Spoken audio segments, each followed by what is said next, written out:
The tickling scales. One day, in the jungle, a set of bathroom scales appeared. The animals played with it for quite some time until a parrot who had escaped from the zoo explained to them how it worked. All the animals took turns to weigh themselves. At first, this was a big game. Every day, each animal would see how much weight they had gained or lost. However, before long, many animals began to obsess about their weight. The first thing they would do each day would be to run to the scales, weigh themselves, and spend the rest of the day with a grumpy expression on their faces.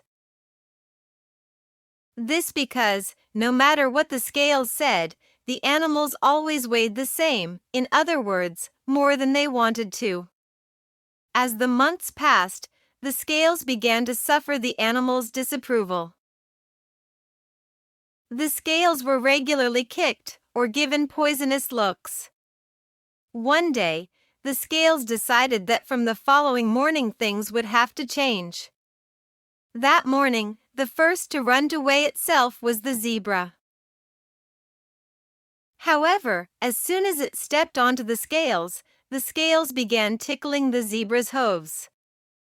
Soon the scales found just the right spot, and the zebra couldn't stop giggling.